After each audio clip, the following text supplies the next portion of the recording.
Zach, okay, for the rest of your life, you have to use one camera to shoot movies with. What do you pick? Of the cameras that currently exist, Yes. I can't come up with like some dream camera. No, 'Cause I it's would got to love to do be that. a camera that exists right now. You can just say a general format if you can't pick between a Okay. few. Okay, so if I could only pick one camera to shoot on for the rest of my life, I would probably pick the Sony FX6. If you're not familiar with the Sony FX6, it's a full-frame cinema camera, video camera capabilities with built-in XLRs, variable ND filter, so you can like really dial in your exposure, and it's just a good image. It's really flexible. It's got all intra codecs, which is all you really need. Doesn't shoot anything fancy like RAW or ProRes, but the data rate is really good. And if it's all I, you're basically good to go. That would be my pick of the cameras that currently exist. However, if I could build out my dream camera, all right, we're talking about the rest of my life here.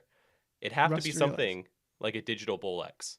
Have you heard of this camera? Oh yeah, yeah. Super cool. You've talked about it to me before. I'm sure I have. It's kind of like the original Pocket Cinema camera, Super 16, but it's digital. Got a global shutter, so essentially like it reads out the entire sensor all at once, so there's no like skewing artifacts, which people refer to as rolling shutter, and it shoots like RAW and stuff. It'd be something like that, 16 millimeter but digital, OLPF to suppress more and stuff like that, digital artifacts, and it'd have to shoot like ProRes RAW or something. That'd be my dream camera. But I like respect that. of the cameras that exist, Sony FX6 is just solid. I don't own one. I would love to own one, but you know, pretty much does everything. What about you? If you could Well, just shoot on one camera forever? Okay, so everybody knows I'm the writer. I do stories. I'm a screenwriter. That's my thing. So like the tech isn't whatever, but I do realize that like, for example, a format will come and go. A codec will come and go. So I really want something timeless. So you mentioned Super 16. That is also what I want, is a Super 16, but just like a normal Super 16 cinema camera, like what they shot Annie's Men on. Very basic, like professional grade. I can learn it. There's not going to be anything too crazy about it. But as long as I get that timeless and very, very versatile film format, it'll be perfect. Super 16 is kind of right in the middle of like, it's not. It's so perfect. Yeah. Yeah. It's not like too stylized, like 8 millimeter, Mhm. but it's not too like overproduced, like 35. Yeah. It's really great. It's a respectable film. I don't know anybody that hates Super 16. If they do, what's wrong with them, right? So would you have to pay for film? And like in this hypothetical world, Oh yeah, this is would like you have all the money you needed if to I- like you pay know, for film and processing and stuff? if I had, for example, I'm shooting for the rest of my life, I would assume I'd still have to pay to make these movies, right? This is just the camera that I'm using, and you could only use one. So yeah, I'd have to pay for film. Yes, I would have to like deal with everything with these cameras. Like for example, if like time passed, I would have to make sure I have the right lenses for it. Sure. Um, Which luckily they're a lot cheaper because Yeah. they can be smaller and that's less glass Exactly. to produce. So, but I'm just wondering because like shooting on film, like buying the film, processing the film, and then getting it scanned is really expensive. So in this hypothetical world where you had to pick one camera for the rest of your life to shoot on, do you also have the money to do that easily, or are you kind of like in your current situation where like $5,000 to shoot like a 3-minute micro short just seems like a lot of money and just isn't doable? What Yeah. world do we find ourselves in? this again, you said the rest of your life, so it's like, well, I have the rest of my life to also save to shoot on this camera. Yeah, but in the meantime, if I were to give you a Bolex H16, I'll even give you a Rex 5, dude. You don't even know what that means. I but didn't. I do not. It's a sick camera. It is like the best, not quite the best Super 16, but it's the best of its class, right? If I were to give you that right now, you just wouldn't even be able to use it. No, I wouldn't. But my FX6, you could totally use. You're correct. But this is the difference between a guy that knows the tech and a guy that just understands the concept. You just admire it and put it on your shelf. Yeah, I'm like, yeah, I'll shoot in Super 16. Also, I have a high 8 right now that I barely use, so It's different. You can shoot on that today if you wanted to. yeah. If I'm shooting on this You camera for have the rest tape, of, and it's free to shoot on, basically. if I have to shoot it on a camera for the rest of my life, what it'll do is go, hey Zach, let's go make a movie, and we'll use your very nice Bolex. Yeah, fair enough. And it'll still be Super 16, just digital. So Forget it. iPhone only, baby, for both of us. Well, speaking of iPhones and cameras, etc., welcome to Your Next Film, where we talk about film for young creatives by young creatives. I'm your host, Matteo Guthrie, And I'm your host, Zachary Koch. and this week we're talking cameras. We're talking a lot of other stuff, but specifically, last week we touched on, is the Red camera worth it in the current day and age? You just heard Zach talk about iPhones. He talked about iPhones a lot. You can go watch that episode for a very invigorating discussion on said iPhone versus cinema camera. Hey, we're But- both using our iPhones right now. Yeah, we're using our iPhones right now. But if we put away the iPhone, put that back in your back pocket, Zach. Front pocket, because it is an iPhone Pro Max and it's very large. It's back pocket's better. Back pocket you can stick out and it's You fine. can't sit on it. Yeah, if I can sit I'm easier sitting right front now. back pocket than front pocket. Front pocket, it just like gets me in the gut, and I'm like, stabbed. I just come from a generation that wears tight pants, I guess. Anyway, we're gonna dive into cinema cameras. We're gonna go shopping for cinema cameras. Zach is going to tell you about what the best value in cinema cameras is for today. And what prompted this was I just got a new credit card in the mail, so we're just gonna buy all of them. I'm joking. So shop with us for cinema cameras on Your Next Film. But before we get into that, Zach, what inspired you this week? I'm gonna ask you first. What inspired you this week? We're stalling for time, I see. Well, what inspired me this week was I went last night, actually. I went to see the Ryan Coogler film Sinners, which is incredible. Really good movie. A stealth musical. You didn't accidentally see the Minecraft movie? No, I did not accidentally see the Minecraft movie. I saw what I intended to see this time. But Sinners, really good movie. It's sort of a Depression era vampire stealth musical. Interesting. I do like a good musical. I don't want to spoil it because it's really good. And again, I can't pitch Zach on things. I just have to go see this movie, and he'll go into it blind, and he's fine. But really good movie. It's Ryan Coogler, of course, who, despite his kind of travail into Black Panther and Marvel, did really good films with Creed and Fruitvale Station. And now he's back to making sort of independent content. Mm-hmm. He had a really it's actually overperformed at box offices, which I completely understand. It's a fantastic movie. But he put out a really heartfelt letter that was basically like, thank you for seeing this in theaters. Nobody does this anymore. And the fact that you guys were able to do this means that I can keep making important art. Yeah. Dang, you just saying that kind of warms me a little Yeah, bit. right. That I was sounds like, oh great. my gosh, I saw this last night. But I'm very glad it's overperforming. It deserves every single laurel it gets. It's very fun. It's not, it's still entertaining. It's not like a slog or anything like many of the art films I watch. Hey, we like a good slog. I love a good slog. We need that on a t-shirt. I love a good slog. Like this video if you want us to make merch that says I love a good slog. We'll make hoodie versions as well. But anyway, great movie. Go watch it. Zach, I'm looking at you right now. I had time to think about it, and I'm ready to answer your question. Okay. So kind of similar to what inspired me a few weeks ago, right? I mentioned Severance, which was fantastic. We finished the series. It feels like they're setting it up for something more. Maybe not. I don't know. There's a third season already in the works. So. Okay, perfect. We need a third season because I was left. Absolutely. We need to just sit down and talk about Severance, not on the podcast, but I need to know what you think about it, and I need to tell you. I have so much to say. Good and mixed, right? 10,000 subscriber special. We talk about Severance. It's gonna take maybe by the time season 3 is done and we watch it, we'll get there. Hopefully. A boy can dream, right? Yeah. But I mentioned in response to having seen Severance that I'm recognizing what my tastes are as a storyteller and as a director, and I experienced that again with a little movie from 1958 called The Blob. I don't know why. I was at my parents' house for Easter, and my brother wanted to watch a scary movie. Well, he's 8. Yeah. My parents are also very conservative, so that really wasn't going to happen. We should have taken him to see Sinners. Yeah, I mean, he'd probably love it and then asked to sleep in my parents' bed, right? But we watched The Blob because it was studio film from the 50s, not going to be overly grotesque or anything. And it wasn't. It was a ride.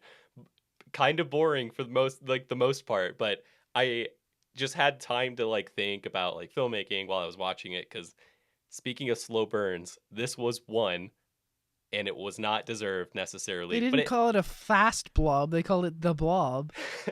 I mean, part of the horror is that it's like relentless and coming at you, kind of like our own mortality Yeah, or the moon crashing into the earth. or the Russians, which is probably in 1958. You said Yeah, something like that. pretty heavy on the mind.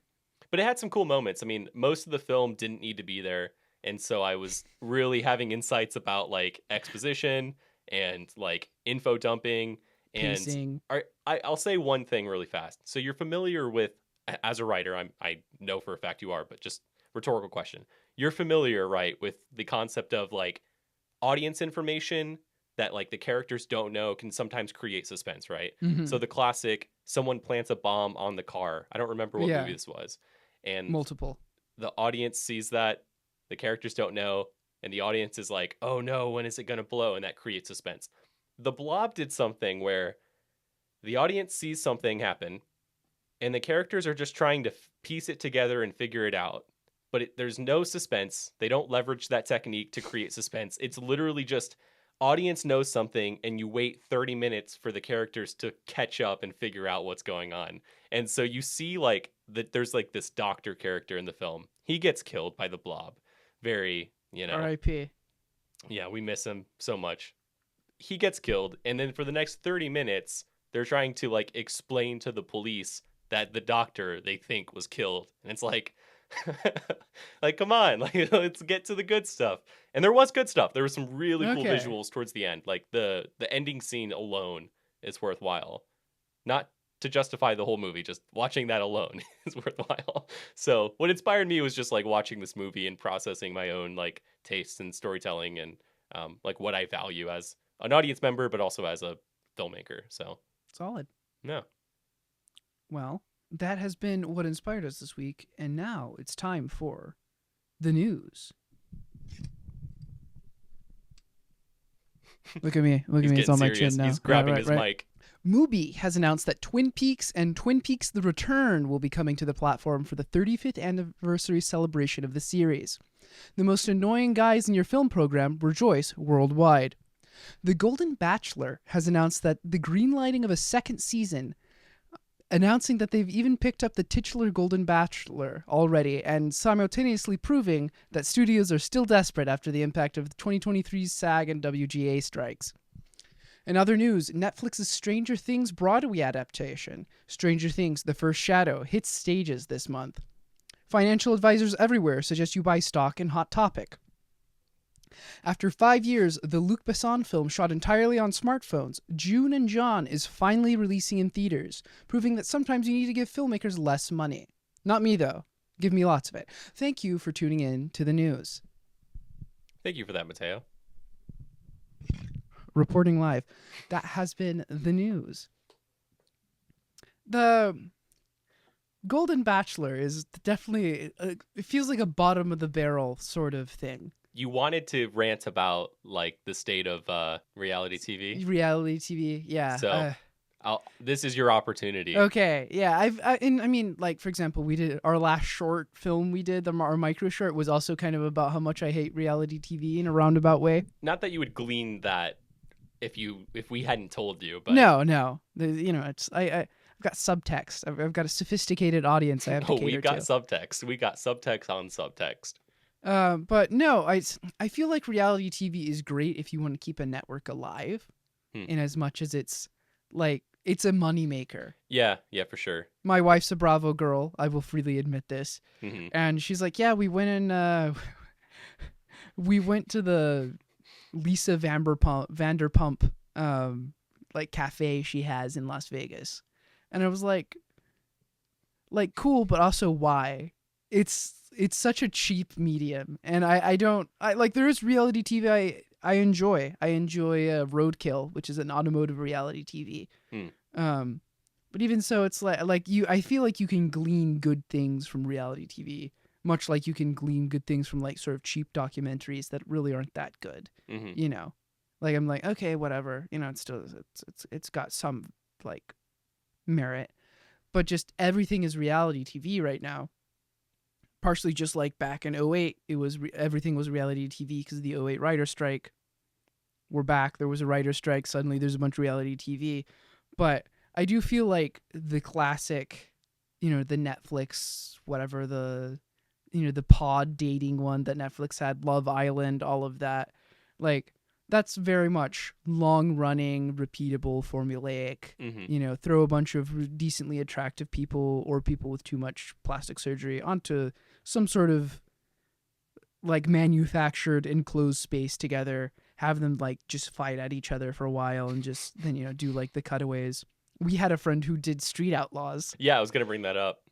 Like there's entertainment value. Street Outlaws is great. Oh, we've got two cars, which is going to be faster. One might blow up, one might crash. Like I watch street racing on YouTube. Like I understand the appeal of just sort of like, yes, we kind of know that these people are playing it up for the cameras. Yes, this is a very little value otherwise. But so I'm like, with The Golden Bachelor and like they just kind of get weirder and weirder. I feel like we're hitting a critical mass of just inanity on TV. Maybe so. I also am surprised by that because I feel like YouTube is, at least for me, kind of filled that gap. Not that I was really watching reality TV like before, again, like but... I said, was talking like I watch street racing on YouTube. Like it has filled that gap of people doing sort of like, this is a real thing I'm doing. Come along. But yet reality TV persists. Somehow, I mean, it's a cash cow. Yeah. Everybody's like middle-aged mother loves it. My view of reality TV is it's kind of like junk food. Like it's satisfying, but it's appealing to like your most primal, like surface level, like urges, like ooh, salt and like just it's not nourishing. It's not like a drama. slow burn, right? It's not like Ennie's Men, which would be like, to use the food analogy, a slow roast. Yeah, and it makes your house smell meal. great for like days. Just a day.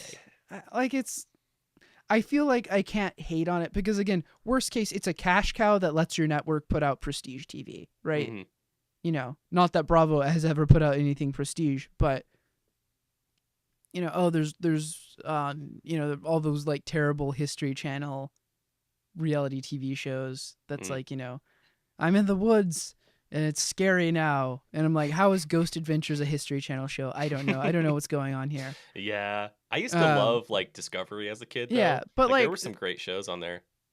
In between writer strike and of '08 and where like History Channel got really bad, there was a section of time where they had reality TV shows that were just garbage. And then they had some like sort of edifying stuff that clearly the people that tuned in for Naked and Afraid on Discovery Channel, they were funding this. And I was like whatever, Blue Planet. If you remember that like was happening basically simultaneously with these sort of just kind of freaky, stupid, zany, survival reality TV shows. And so I do feel like there's, as like a Marvel movie can fund something better, like a cheap action flick can, that makes lots of money can then fund like a prestige Oscar bait film. Like, I think there's a utility, but I do feel like we're just getting completely inundated with just bad reality TV. And for sure.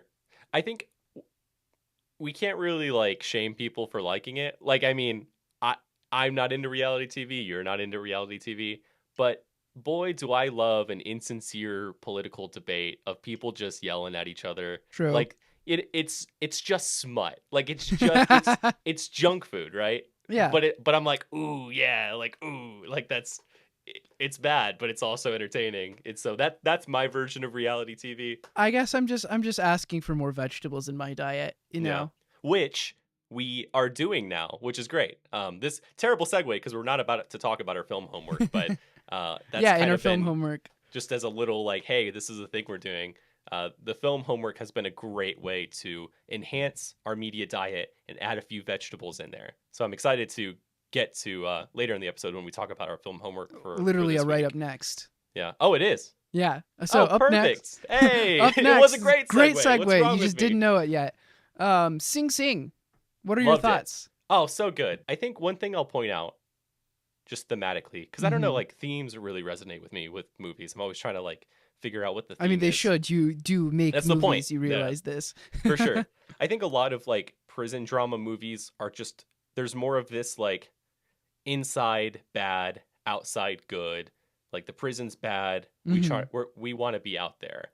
And this movie did that, right? But Yeah, it's I mean it's they're in prison. It's not like a great right. place to But the be. perspective was different because it wasn't showing life in prison as being this horrible, awful thing, which of course it was. They Mhm. were trying to get at something more about the individual characters. And they were trying to make a point about like life outside of prison prior to being in prison versus like who they are now as they're like recreating their self-concept, right?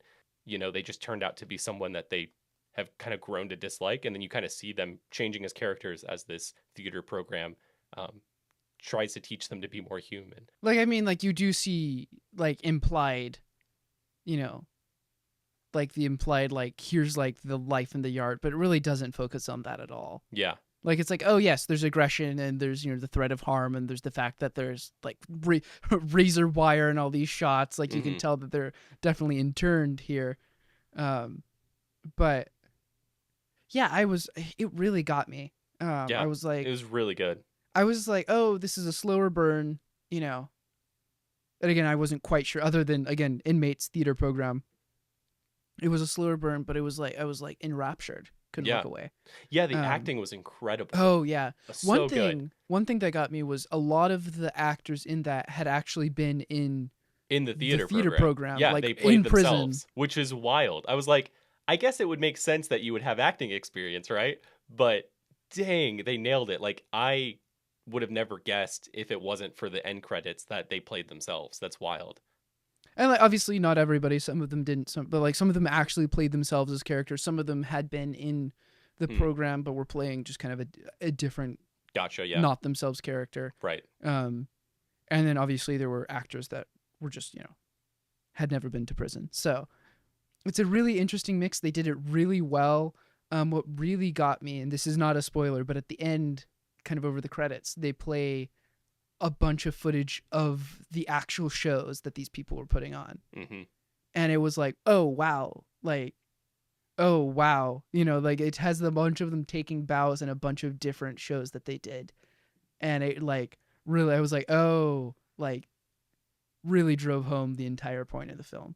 And also it was cool to see, like just to add to that, seeing the production as it actually was, and then Mm-hmm. contrasting that with the production as it was recreated. Yeah, in the You know, film.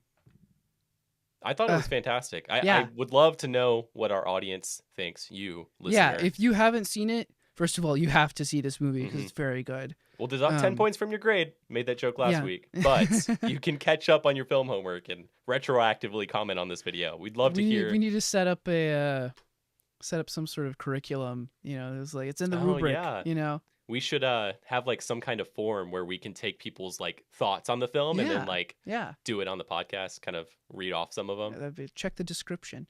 Um, but great film. Yeah. It's a great drama.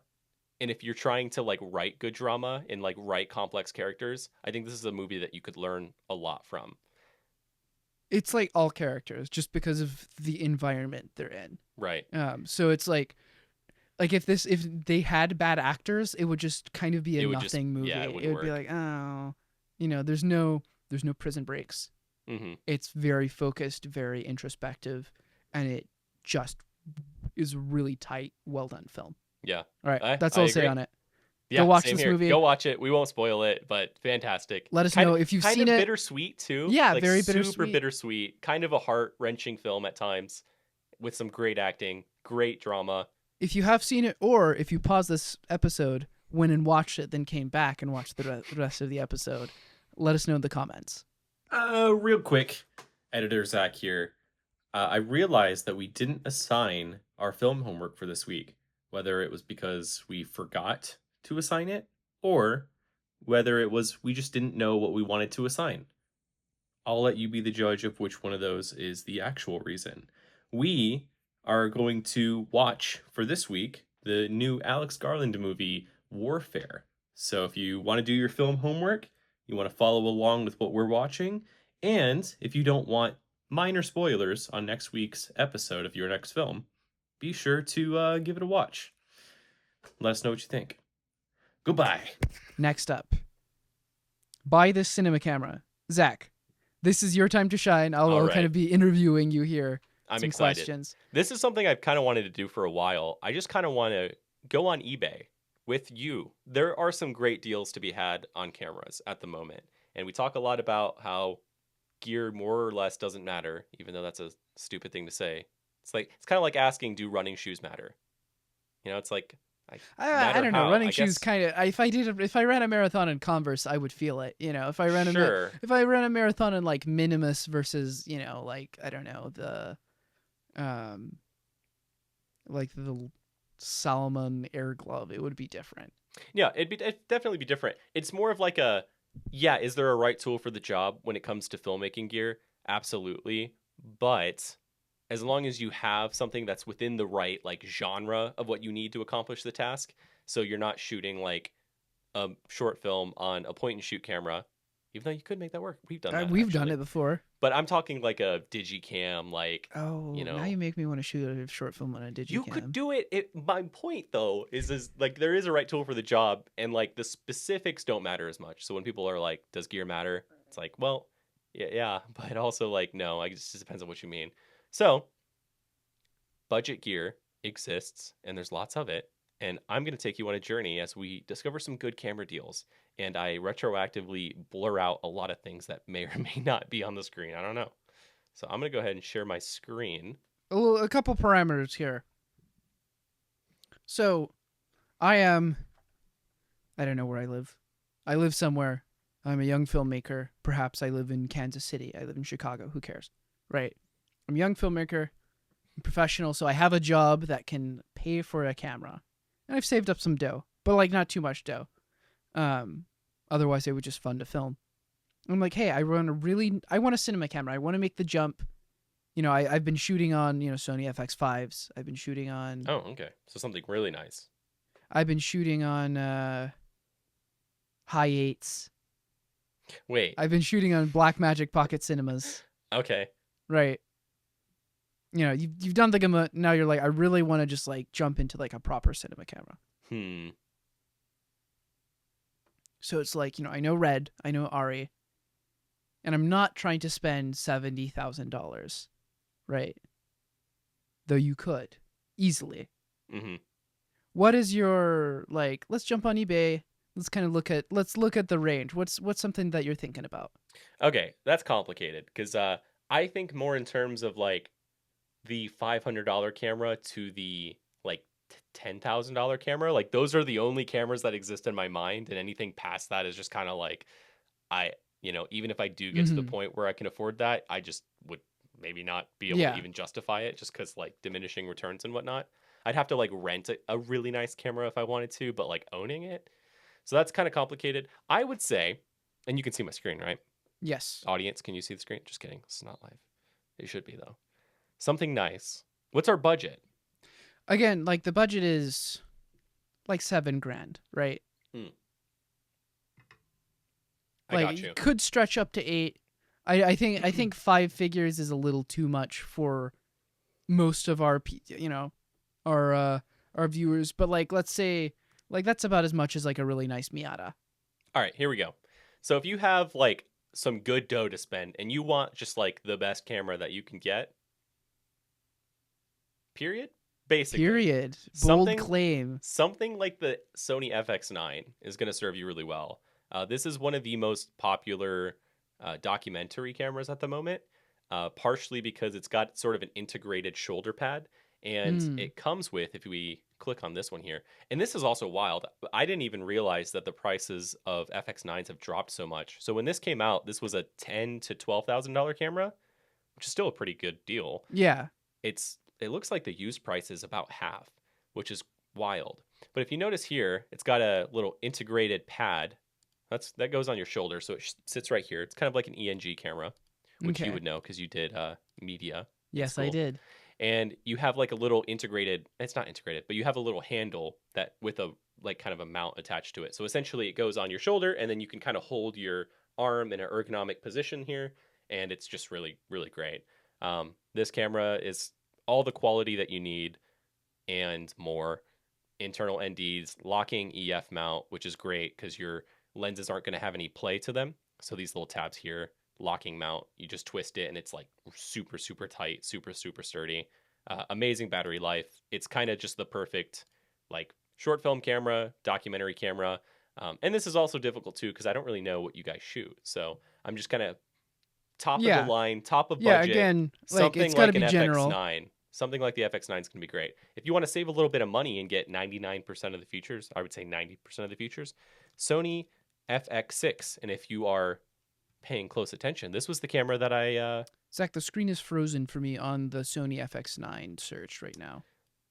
that would be, There we go. Here we go. okay, Sony FX6. So if you're paying close attention, the FX6 was actually the camera that I said if I could only shoot on one for the rest of my life, it would be this. Mhm. Part of the reason, and it is a little bit more expensive. Oh, did you not see the close up No, I did not. of the FX6? That's because the tab keeps changing. Gotcha. So that's annoying. But it would be something like this FX6 here. It's like the FX9, but smaller, and it's just compromises slightly, but quality is the same. Same sensor as the FX9. It's really, really great. So this would be like, this is like our standard, right? Okay. This is like our standard do everything camera. So FX6, This is like FX9. still nice, but like baseline. This is like what 99% of people need Okay. if they have the money to spend on it, and this will last you for the next 10 years. So that's kind of how I picture your hypothetical buyer. Yeah. As someone who's looking for one of those two things, but really great deals to be had on these. And mainly the FX6 has held its value a lot. So this was a camera that cost $6,000 brand new, and it looks like it's going for more than $6,000 Oh, wow. with accessories. So, you can still buy them body only for 6,000, but it looks like since they just are so popular, getting used ones for about the same price, but with a few added bonus accessories. So That seems to be what we're looking at. So if the you're FX9 like Zach- is the better deal here because it looks like the Okay. used price is about the same as the FX6. hmm FX9 is maybe the way to go.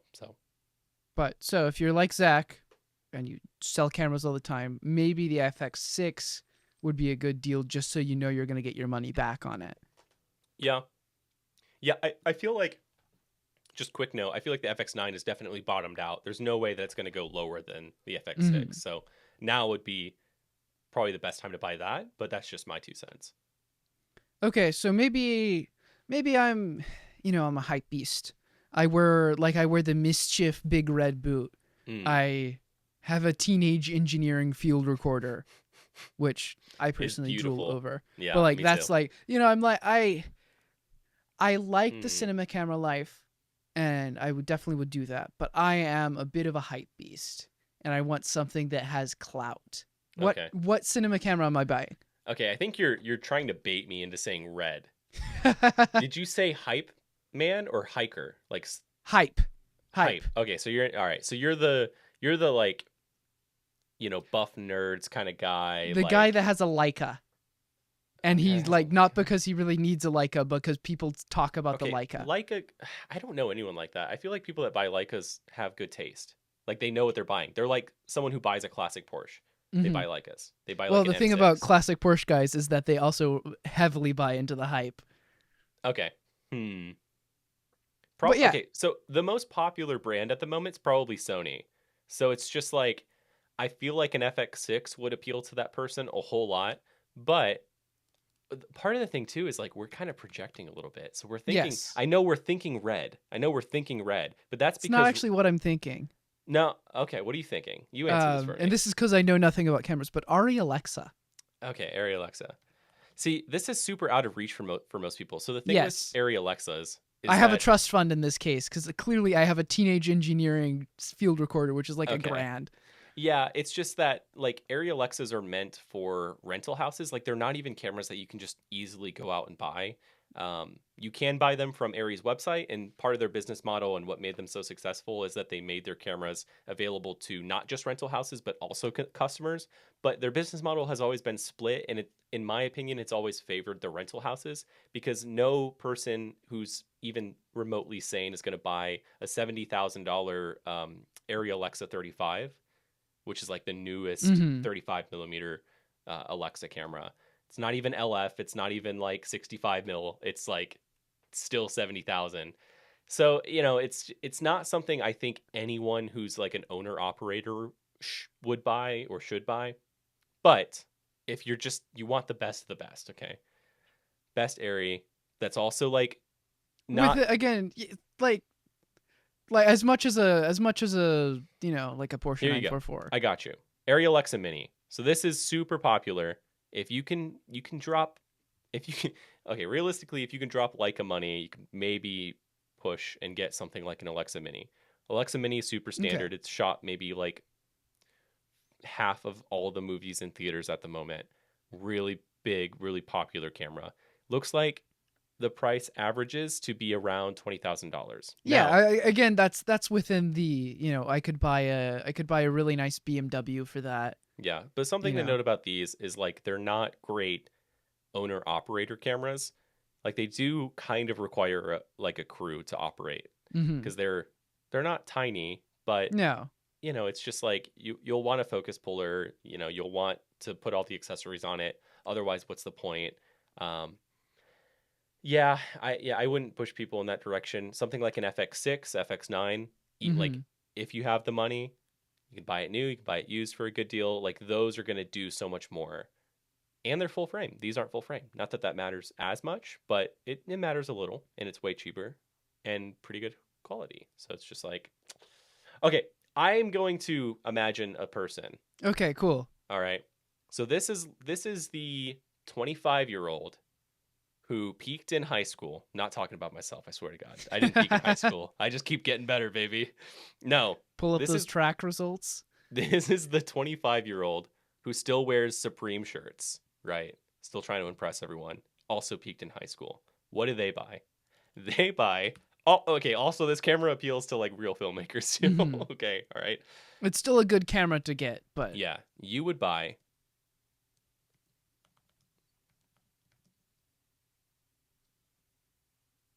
keeping me in suspense here. Oh,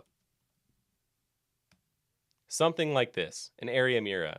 okay. All right, it's an affordable Arri camera, but it's not the most affordable. It's not the classic, but it's still pretty sick. This camera is dope. It's super dope.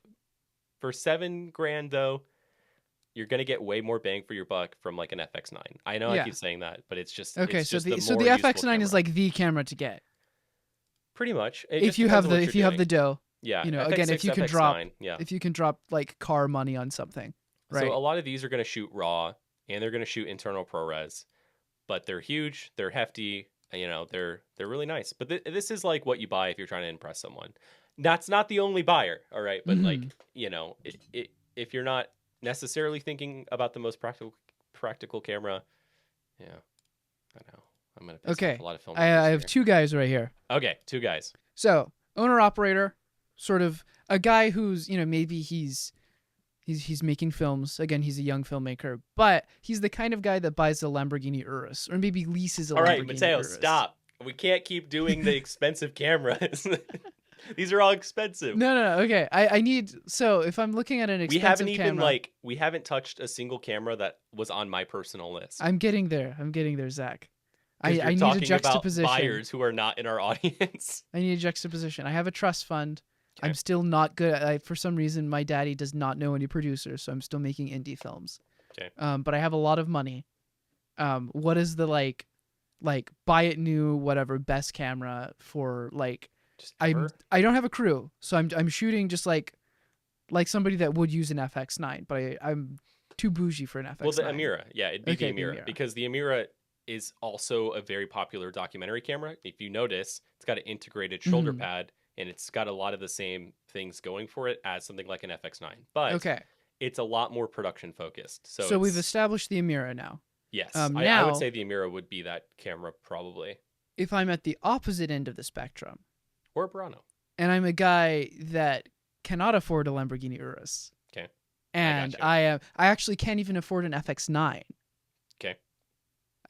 You Like know, most of us, maybe including I myself. could pay $20 to look at an FX5 or sorry, FX6. Mhm. Right. What am I getting? Because I can't get the Sony. What's the budget? Give me the actual budget.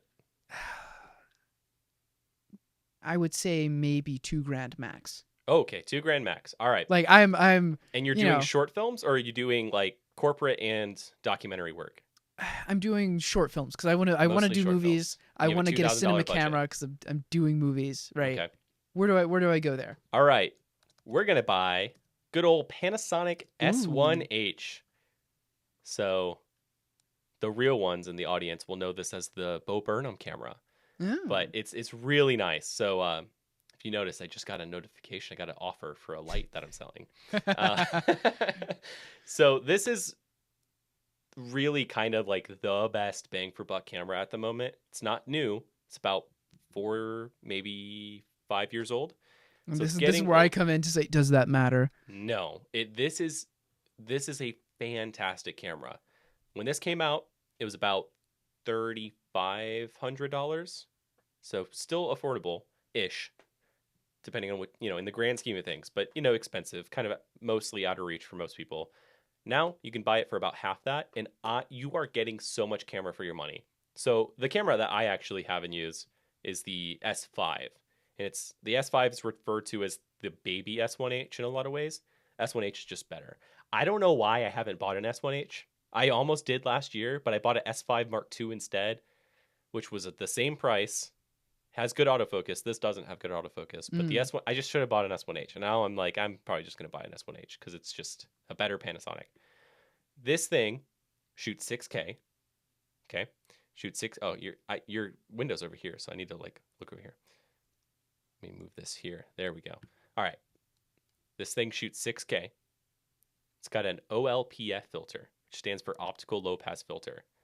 Very few cameras have that. But why you want it is because it reduces digital artifacts in your image. So it just looks really nice. Mhm. Also, this is a Netflix approved camera. Does that matter? No. However, if you get asked to make a Netflix original, and this is probably the cheapest Netflix original camera you could buy, aside from an FS7, which we'll get to in a second. And even then, that's marginally cheaper. Also a crazy deal. But it's not full frame. It's not nearly as new. This thing, Netflix approved. Again, that's like a weird thing. Like, why does that matter? It doesn't. But it's a good baseline to know what professionals value. And this camera offers all the things that professional working DPs and people making big Netflix quality productions value. And a lot of it comes down to that OLPF, the full frame sensor, the low light sensitivity, the robust design, the reliable heat management because it's got a dedicated onboard fan to disperse heat. It's just reliable and it's great. And it's great quality. And it's got a good softness to it. The image looks great. All right, so to recap, we have the best bang for the buck, which is FX9, right? Yeah, I mean that would be if if you have the budget. Yeah, if you have the budget, I would just also add to that, the FX9 would be great if you're the working videographer. You're getting called out every other day to shoot things. You're doing corporate things. You're flying around to do little documentaries, and people are hiring you, and they're hiring your camera.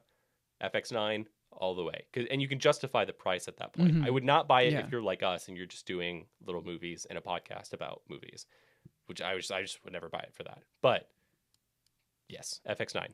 Then if you really want to flex, the Arri Amira. Yeah, maybe something like an Amira. Of course, if you're crazy money, Arri Alexa. Alexa LF or something like that. Alexa 35. Again, that's, we're talking Red 20 grand. Yeah. Crazy money for people around our position. Right. And then we've gone down to now the Panasonic Lumix for if you're just, you're making short films, you're making maybe a feature to low budget, no budget feature. This will do it, and you're making a Netflix original. Yeah. So that's kind of we've got this sort of spectrum, with the FX9 probably towards the richer end of it, but still at good value. And then the Alexas and stuff. We haven't even touched on Red other than Zach saying that I'm trying to make him think about Reds, but I'm not. I swear. I've used Reds. We already talked about Reds. So Zach, what about your list of really good value cinema camera? This is floor's open to you. We're Yeah. not concocting guys anymore. Now it's your turn. Time to shine. Okay, so I'm really targeting people like myself, right? People who are either like in high school, college, you might have a part-time job, you can save up for like a few months, and if you're really passionate about filmmaking and you're doing little projects here and there, maybe you're currently using your phone, like honestly, like how I am. But you want to take that next step. You want to buy something that's good, that's reliable, that's going to give you good images for years to come, but you don't have a $10,000 budget, right? I have a list of cameras for you. So if you fall into that category, I got you, bro. So here's what we're looking at. All right. We've all heard of Blackmagic. We all love Blackmagic. The golden child for budget awesome cinema cameras is the good old Pocket Cinema camera line. The Pocket Cinema. Okay, we're going to take a look at the original Pocket Cinema camera because these are insane, right? This one is I might actually buy that, Mateo. $350. Oh no. Okay. Scroll down. Don't look at it. Don't look at it. Right. So the original Pocket Cinema camera came out maybe 2013, and it was revolutionary because of its Super 16 millimeter digital film sensor, right? That's what they called it. But mainly it was revolutionary because it shot internal raw video, and it shoots ProRes, shoots all the codecs that you could ever want, and it cost like $1,000 when it came out. Nowadays, these can be had for about $1,000. The reason is because they're super overhyped now. It used to be maybe, a few years ago, like you could get a deal on one of these for maybe $300, $400. And that's why it was like the golden child for value cinema cameras. Because like that's so cheap and the quality you get from it is just like yeah, I mean, I've seen we've amazing. shot some of our stuff on Blackmagic. Yeah, Pocket we've shot a Cinemas, few on them. and it looks great. Yeah, absolutely. So the problem with the original Pocket Cinema camera, and the reason why I would steer people away from it is because it's too goddamn overhyped, and I want to buy a few more. But in all honesty, the Pocket 4K is just the better value. There's more of them out there for about $800. I was looking at this one earlier today for $720. You can get a camera that's not just 1080p like the original Pocket Cinema camera, but it shoots 4K. It's got a huge 5-inch display on the back, so people say that you have to rig this camera out to use it. I disagree, and so does Joel Haver, because he shoots on one of these, Mm-hmm. and he shoots with it just bare bones. 5-inch, beautiful display on the back. It's touchscreen. The interface is easy to use. This is a camera that almost anyone can pick up and start using, and it shoots raw video and ProRes. It's incredible. This is all the camera you really need. It's got a micro four thirds sensor, so it's bigger than the original Pocket Cinema camera. It's awesome. And I just realized that I said I was going to blow through these. So if you're looking for a dedicated video camera for shooting short films and maybe some commercials, this would be what I would point you towards. Quick question. Yes, I'll go raise for my it. hand. So Blackmagic Pocket Cinema, where do you line it up against an iPhone? Ooh, okay. People are going to hate me for a lot of, okay. The original one, I would put on par with the new iPhones. I would actually say an iPhone looks better than the original Pocket Cinema camera. The only reason I think, you type in your comments right now, which I hope you are, because this is a small podcast. We need we're that trying engagement. to grow it. I think people would disagree because there's a lot of I think preconceived notions about what an iPhone image looks like. And furthermore, not everyone makes their images look good, and they don't have to. Like if you just, even with my 16 Pro Max, like if you just pull out the camera app and just start filming, it's going to look like an iPhone. It's not going to look like it's anything special. So most of the iPhone footage online is going to just look kind of unremarkable. However, if you've seen some of our recent work, which is buried in podcast episodes, I don't think we've definitely not released them individually, which we should do. But some of our recent work is on iPhone, and honestly, it looks better than a lot of the Pocket Cinema camera stuff that I used to shoot. It looks really good. By far. You can make it look really filmic. It also shoots ProRes. It's just a better Pocket Cinema camera. So I would put them on the same level. However, the 4K definitely has the edge. Like, no question about it. So the only thing with the iPhone is most people already have like a decent smartphone. And if you live in America, our carriers really want to sell you a phone because they'll practically give you a new phone if you sign up for a carrier plan, right?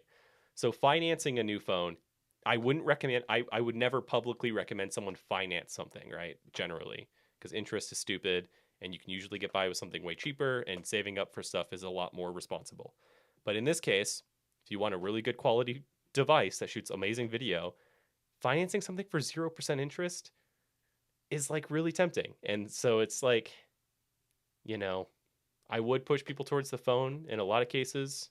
Just kind of depends on who you are. But if you're looking for something that's slightly better, more of a dedicated device, something you can grow with a little bit more, just because you can like buy lenses for it and stuff, the Pocket 4K would be what I'd push you towards. $700 is a really good deal. So Yeah, 4K is sure. definitely better, but the original one, I would almost say the iPhone's better. People get weird. They're like, oh, there's just a look to the original Pocket Cinema camera, and it's like, no, I like mean, not like kind of, but did you watch that like Speed Racer film, no, I know of it. the '08? Hmm. Um, it's like it's ambitious visually, and it really leans into like DV cinema, Hmm. digital cinema. I was like, yeah, okay, that's cool, but Hmm. it definitely has a look, and that look is not always good. I'll be honest. For sure. So I It mean, has limitations. I think you would avoid that look with something like the Pocket 4K and even the newer iPhones for sure. I don't think, and even the original Pocket Cinema camera is closer to being filmic than to being like a digitally Mm-hmm. looking image. But yeah, those would be my first picks, Okay. mainly the Pocket 4K. If you Okay. have a little bit more of a budget and you're doing, if you have a little bit more of a budget, you value full frame and an OLPF, and you don't want to necessarily shoot raw, but you want like the best like quality that you can get, really like pretty close to it, the S1H by far. Okay. So your sort of next step up is the S1H. I would say so, just because like the sensor size is double the size, and as far as that matters, that it does create more detailed images. It's double the size. It shoots 6K instead of 4K, although they do make a Mm-hmm. Pocket 6K, but we're not going to talk about that for now because it just we would get too in the weeds, right? But it does shoot 6K, and that OLPF, I mean, really, it's just really nice and it looks great. So if you have more of a, and also the S1H has like a flip out screen, so if you're like working with the camera from different angles, Mm-hmm. like looking down at it, it's also got like best in class image stabilization. All of the Panasonics do, so you can just shoot with it handheld. It's a lot harder to do with the Pocket 4K. So again, different strokes for different folks, right? Yeah. Yeah. Pocket Well, 4K okay. is Question again. How Pocket does 4K that is more. stack? Wait, well, the Pocket 4K is more of like a tripod, shoulder Okay. mounted, or a gimbal camera. S1H can also be like just handheld, just as is. Mm-hmm. So there's that flexibility. So speaking of that, where do you stack up the S1H against an iPhone? How much better? How much more worth Ooh, it? maybe twice as good. Maybe three times as good. That's Okay. a lot. Actually, Okay. no, So twice as good. Twice as good. I know that okay. I want to say more, but twice as good is actually more than you think, right? Mm-hmm. So It's whatever 100% increase. yeah, it's a lot. So it's just I would say it's definitely higher quality, but I mean I will do an iPhone episode, all right? I'll do it Mm-hmm. by myself if I have to, right? There's so much value to what the iPhone is, right? And I'm obsessed with it, and I'm going through my iPhone arc, and Mateo knows this, and hopefully you guys do as well. But yeah, it's got its own uses that the S1H wouldn't necessarily scratch, but like for example, filming in an art museum be a lot harder to do with an S1H, but with an Mm-hmm. iPhone, it's like yeah, everyone has smartphones, like no one bats an eye. Yeah. So there's a use case for it, and the fact that Built it's as in. good as it is really good. So it's not super comparable, but it just depends on what you're doing. All right. Next up. Next one. Okay, we're gonna bump up in budget slightly, kind of. Sony FS7. So we talked about the FX9, right? This was the previous version of the FX9. This is the old FX9. It was the FS7. Okay. These cameras can be had for about $1,000. I might buy that too, like right now. Really good. That's really, really good. Unless the audience does it first, but I Yeah. do have the jump, so maybe post this a day late or something. But yeah, I mean, holy cow, dude! Snipe Like, them. this is insane. You're not going to see that because I can't. I'll just try to point things out from here. FS7 shoots 4K. It's got that documentary style body. It's got built-in ND filters, so you don't have to buy ND filters that you screw in front of your lens like you have to for the other cameras we talked about, aside from the FX6 and 9, but the last few, right? It's got built-in ND, so you just turn a little knob, and you have filtration, and it's great. This one, I mean, for $700, bro. I mean, it really just depends on what you're doing. Again, if you're like, Yeah. I just do short films and I want to make, I'm training to be a DP. Yeah, like Pocket 4K. I think that's better in some ways. Shoots raw video. This just shoots 10-bit, but it does shoot all eye. It's Super 35, so it's a little bit bigger sensor size than the Pocket 4K. This is more if like you aspire to be, if you aspire to shoot nature documentaries, you should buy this. Or if you want to be seen as like a serious videographer, I would jump for the FS7. We're deep in the videography here. Yeah. This is a working man's camera, all right, and that's how I described the FX9 for good reason, because this is just the previous version of the FX9. It's a similar body shape. This is the working man's camera.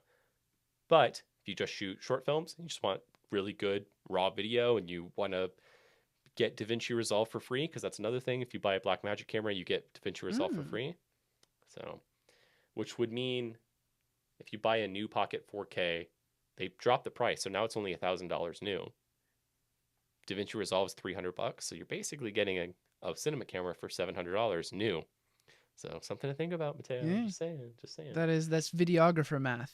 As we call it. The FS7 is like the working man's camera for that budget. How do you think it stacks up against an iPhone? Maybe 1.1 times as good. 1.1 times, not even twice as good. No, it's not twice as good as an iPhone. Not the 16 Pro Max. It's hard to look. How much does a 16 Pro Max cost right now? Because I don't think a Sony FS7 can play games. You can't play Angry Birds on Sony FS7. Yeah, or Balatro. The 16 Pro Max is going to cost you. Let me pull up Apple's website. Apple.com. Maybe buy an iPhone with the tariff stuff, guys. Honestly, buy one now, maybe. No, they're exempt. Maybe. Who knows? Just cutting I don't know. Let me go to. Maybe don't buy a camera for a second, just for. Or buy it. I mean, yeah. You could literally go either way. Maybe get ahead of it. Who knows? Let's go share screen and then do the Apple website. Share. Okay. Looks like there's an Apple Watch. That's very cool. We're gonna go to the iPhone shop. iPhone 16 Pro. Okay. Buy. Beautiful camera. Beautiful. Buy. So it looks like it starts at 1,000, but you don't want that version because it doesn't shoot ProRes, I think, because it shoots. You have to get at least a certain storage capacity to unlock that feature, which is not obvious. So we're gonna go just 16 Pro. If you want the bigger screen, go with the Max, whatever. What's going on here? Oh. Why can't I click on these? Okay, well, it's kind of grayed out, but it looks like $15.99 is what a 1 terabyte 16 Pro costs. 16 Pro Max, $15.99. It's a lot of money. That's the same cost as the SNS 1H, but you do have to remember, you are financing these at 0% in a lot of cases. I'm just to be completely real with you. And if you have an iPhone 12 or older, you're gonna probably be considering upgrading anyway. So if you're thinking about upgrading anyway, you're gonna drop that money anyway. I mean, it's not bad. I mean, it's just it's something that you already are gonna want to have. You know what I mean? It's not like something added to the smartphone that you already have. You basically have a car that's also, it's a utilitarian device. It's a dishwasher. It's whatever, but it's also a camera. Exactly. That's how I view that, personally. So, yeah, it's about double the cost. If you just were to ball out on it outright, I would not recommend just balling out on an iPhone outright. You are going to get more for your money if you want a dedicated device. It's a really complicated discussion, actually. It's just hard. It just depends on who we're talking to. We'll have another episode on financing iPhones. I don't have that much to talk about. We've just exhausted it. Well, okay, last camera. All right, baby. Hit me with your best shot. Red Komodo. Okay, so these went up in price, unfortunately. So when I talked about this the other week, that was the time to buy, but now they've kind of gotten expensive. They So are clearly our episodes have influence. influenced the market. Yeah. Okay. So the Red Komodo, right? They dropped the price. I told this story on last week's episode, but Nikon bought by Red. They updated it, or refreshed rather, their Komodo camera, which was already affordable. It's a Red cinema camera that costs $6,000. Global shutter, 6K video. Red RAW, which is 16-bit, really great. R3D, great codec to work with. Not that I would know. Actually, don't. I would. No, you wouldn't. No. Yeah, kind of a little bit. You do A have little some bit. raw. You have some Red footage somewhere on a Yeah, drive. no, it's sitting on a hard drive somewhere. So I do take that back, but really great value camera. A lot of people bought it. Director DP types. Nikon refreshed them. They dropped the new price of the old RF, which was a Canon mount version, by half. So it cost $66,000 new. Now it costs $3,000 new. So now the used prices of these, as you can see here, you can get a Red Komodo for like $2,800. Unfortunately, it looks like a lot of those probably got bought up because a lot of people are making videos on them. It looks like a lot of them got bought up. But well, it is a camera. That is what you make videos on. no, I mean, I hate you. I didn't even realize that was a joke right away. Okay. A lot of people were snatching up the really good deals, but it was the case that for, $2,400, $2,500, you could get a fully kitted out Red Komodo. That was a really good deal. Fortunately, that doesn't seem to be the case as much. For now. I would honestly just, why would you buy this for $3,700? It doesn't even come with all that many accessories, like a battery, I guess, and charger. That handle is nice, but it's not worth $700. You still have to use Red Mags, my beloved. No, you actually, on the Komodos, it's CFast 2.0, which is also expensive, but you can buy them new. Yeah, that's good. So I was pricing those earlier today. I don't know why, but they're about $200. Because you're an obsessive cameraman, that's why. I can't say no, I'm not. You cannot deny those allegations. So yeah, those are my recommendations, guys. I mean, just keeping it real.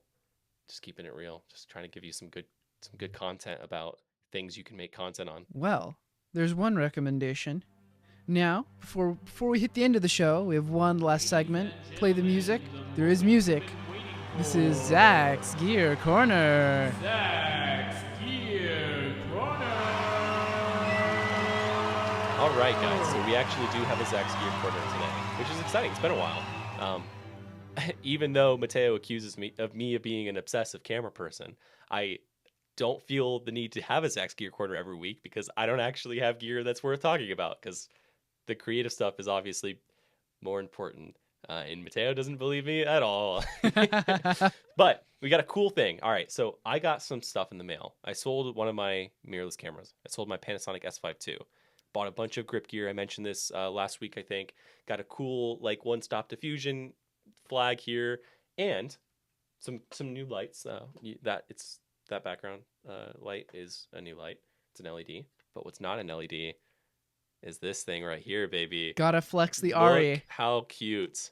This is an Arri 150. Okay. I don't know why I looked at it before I said that. I know this is the 150. It's super small. It's a tungsten light. I'm not going to take the top off, but essentially tungsten is like the oldest form of lighting that exists. It's older than any other lighting technology.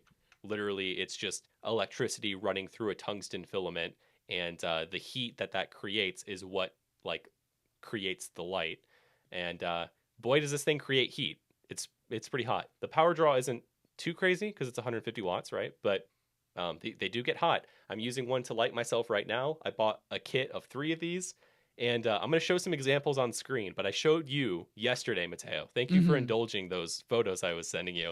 I was doing comparison shots between LED and tungsten lights. And tungsten lights are, if you didn't know, have perfect color reproduction. They're perfect. It's like the standard by which we test LEDs. And LEDs, you wouldn't notice it just by looking at it, but cameras can, right? They shift towards pink. They shift towards green. Makes your skin tones look weird. It's nothing that can't be corrected in post, and it probably doesn't bother you. But when you put a tungsten light and an LED light side by side, what did you think, Mateo, when I was doing those, comparison shots? I was like, man, I hate to be the guy that's like, everything I do is analog, but it does look better. Like there's a It reason does. there's a reason in the year frickin' 2025 you bought new Ariel Exolites. Yeah. Yeah, it cost me about $250 for a kit of 3 lights. It's not bad. It's not. No, it's not. I'm That's like probably going to buy more cuz pretty good, yeah. I would really like a 300, a couple 650s and maybe a 1K. Mhm. Just the fact of the matter is these lights are just way higher quality than any of the LEDs that you're going to buy. And an Arri 650 like not brand new, but by itself, Mhm. it's like $70.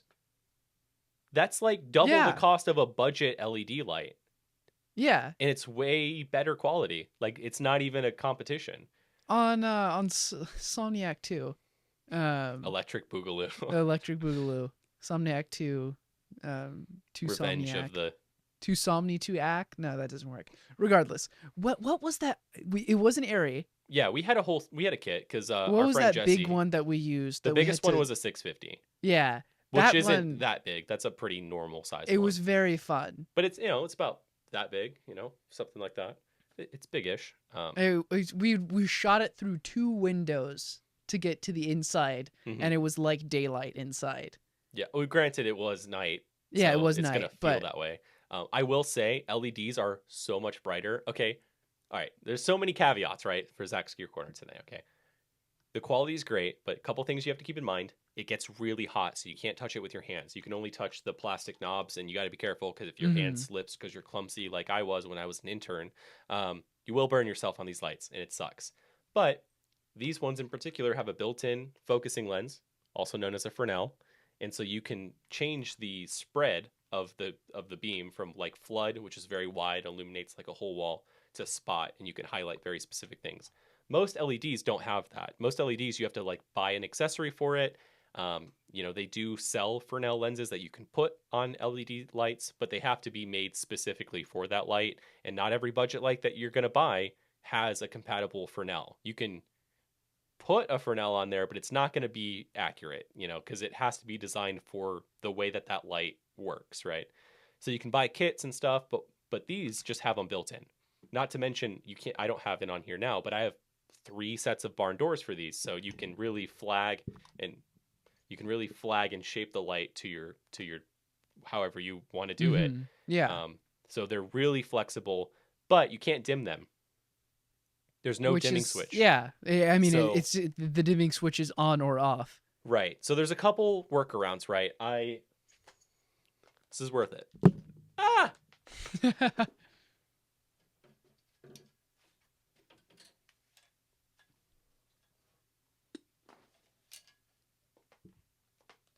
Okay, so you can't dim tungsten lights. You can add a dimmer to it, like just a normal dimmer, but the problem with that is it makes the light warmer, and Mhm. sometimes it makes it flicker. So it makes the color temperature warmer. That's something you have to factor in.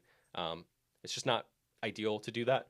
So what you do Again, this is instead, kind of analog versus digital here. you use these. These are called scrims. So notice how I'm a little darker when I put this in front of me. You just flag the light with these and put it on a stand. This is, I believe, a 1-stop scrim, maybe half a stop. And this is either a 2-stop or a full stop, I forget. So yeah, I'm a lot darker, right? So you just put these little flags on stands, just kind of clamp it here, and that's how you control the brightness.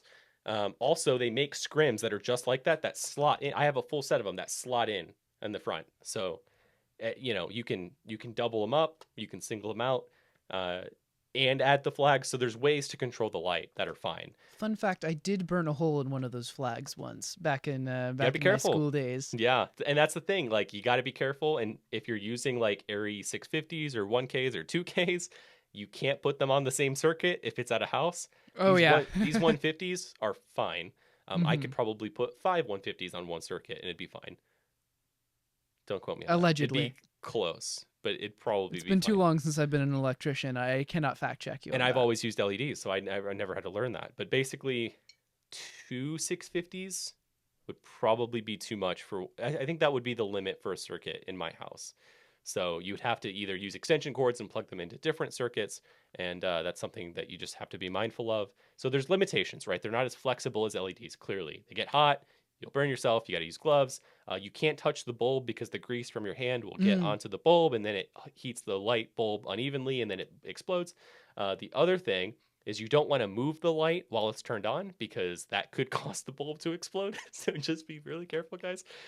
There's caveats to using these, but the quality is great and the price is great, and so it's just like it's kind of the best and it's the best budget, but it's not flexible. So it's kind of like a pick three sort of thing So it's worth it.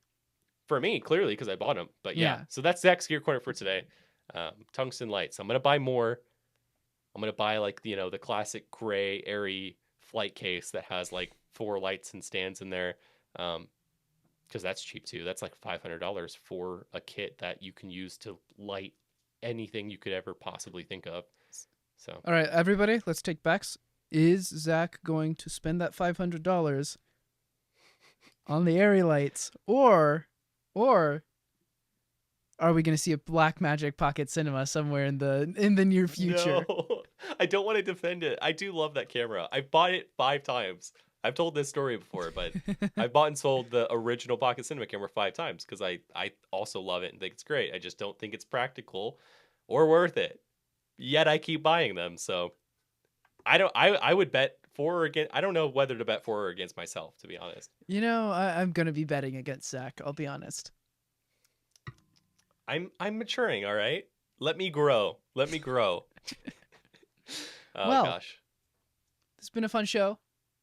Yeah, Got I a lot hope it wasn't painfully boring as I just, answer questions about cameras, but I think there's some good value to be had. And, if you're saving up for your first camera, let us know. If you're just using your iPhone, like I am. I have a camera, but But you're not using it. You're using an iPhone. I'm using my iPhone for everything, man. It's pretty great. Also, don't use this shot as a judgment of like how good it is because it's Mhm. not the full quality, obviously, but it's the webcam mode. Which So is very don't judge helpful when I don't own anything with a webcam in it anymore. I mean, I I've own been a using work... my studio display built in, but like it's just okay. First of all, if I can rant, it's the end of the show. I can rant. Yeah, it's in the As show. if I haven't been ranting enough. But the angle of the webcam, I don't prefer. Right?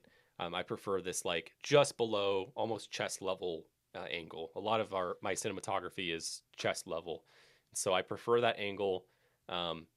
The quality is better. The studio display built-in webcam, while extremely handy to have that just built in, and it's good enough quality.